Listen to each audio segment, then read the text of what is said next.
Eu passei momentos difíceis na vida, né? Para quem não conhece a doutrina espírita, não tendo esse consolo, eu acho que é um pouco mais difícil suportar, né? TV Mundo Maior, junto com a RBN, nos mostram um caminho, né? Olha, o caminho é este, mas cabe a nós percorrermos.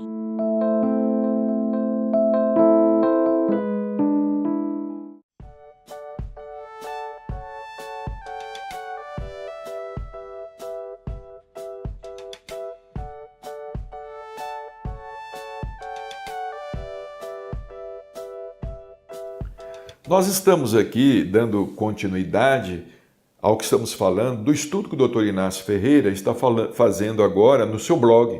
Você pode acessar o blog, deixar a sua opinião no blog, né? Põe lá no Google, blog do Dr. Inácio Ferreira, já cai lá, né? Na página, toda segunda-feira tem uma página nova do Dr. Inácio. E ele está já há 5 semanas estudando alguns trechos do primeiro capítulo, só um capítulo. Ele está há 5 semanas estudando um capítulo do livro Libertação. E nós trouxemos aqui hoje, por exemplo, o 5º capítulo, a 5ª semana, a matéria que ele publicou na 5ª semana sobre o livro Libertação. Ele diz assim: a preleção do ministro Flacos, sem dúvida, é a mais substanciosa página do Espiritismo e do espiritualismo em geral, abordando o tema da existência do mundo espiritual e o regime de interdependência em que vivem encarnados e desencarnados. Então ele faz essa colocação, destacando a importância da palavra do ministro Flacos de Nosso Lar neste primeiro capítulo.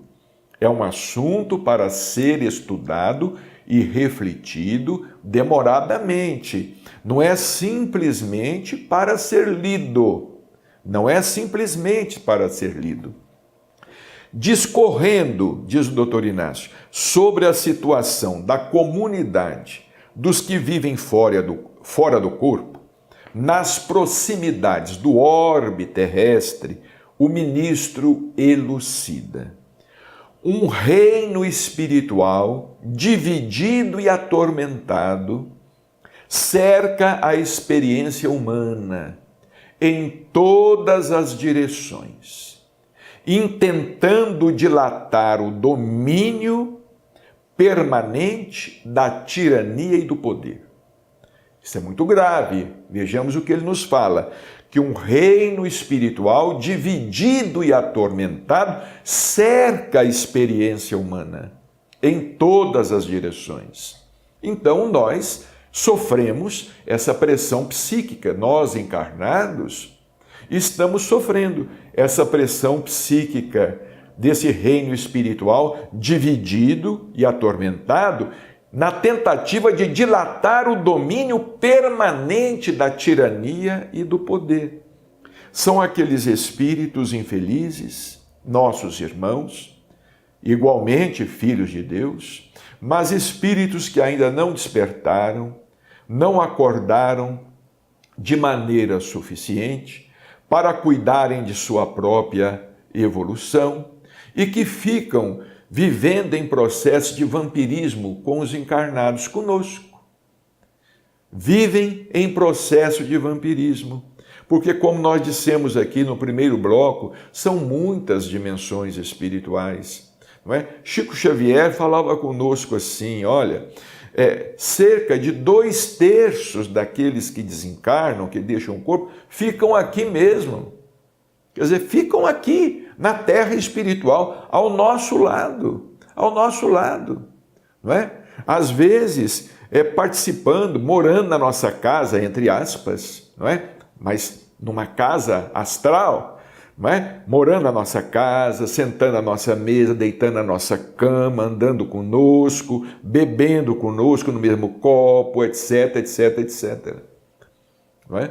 Porque quando se fala em mundo espiritual, pensa-se num mundo muito distante da Terra. Sim, existem mundos espirituais que se distanciam, que se refinam, embora todos os mundos, todos os universos estejam conectados.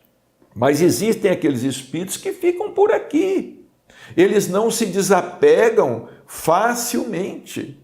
Chico Xavier nos falava, por exemplo, uma vez ele nos disse assim, olha, nos cemitérios, assim, na subcrosta, né, nos cemitérios, abaixo do cemitério, dizia Chico Xavier, existem cidades de espíritos.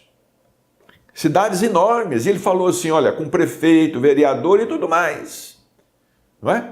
Com polícia e com tudo mais. Não é? A gente acha que o espírito sai do corpo e já vira anjo, já transcende, deixa de ser humano, não é? Ou deixa de ser até sub-humano, porque muita gente vive aqui na humanidade, do ponto de vista moral, numa condição quase sub-humana. Então o doutor Inácio diz aqui, olha, infelizmente, desta realidade, nem mesmo o Espiritismo tem escapado, pois que há muito joio lançado em meio ao trigo do movimento espírita. Quer dizer, eles tentam influenciar tudo.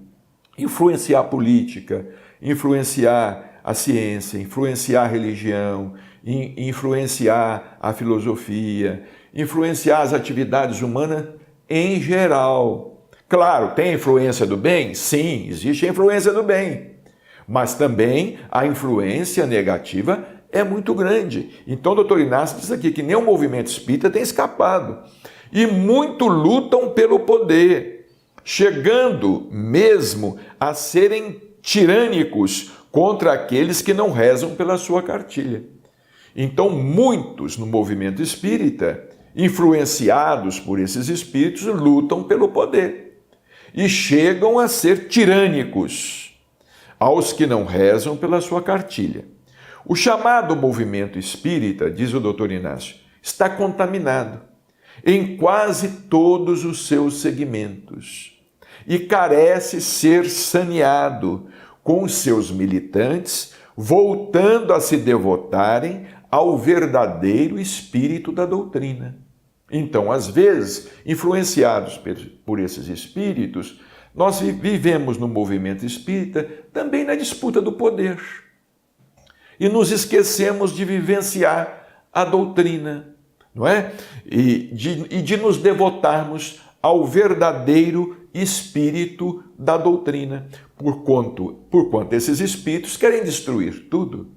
Não é? Chico Xavier vivia falando da perseguição que os espíritos moviam contra ele, valendo-se de instrumentos encarnados. De instrumentos encarnados que apareciam praticamente do nada, não é? Para perturbá-lo, desde Pedro Leopoldo. Essa luta dele até concluir a sua tarefa, que não foi fácil. Nós vamos voltar no terceiro bloco. Como é possível mudar de vida sem recorrer ao suicídio? E se pudéssemos salvar vidas e o mundo melhorasse para todos nós? Juntos, nós podemos. Invista neste canal. Invista em um mundo melhor.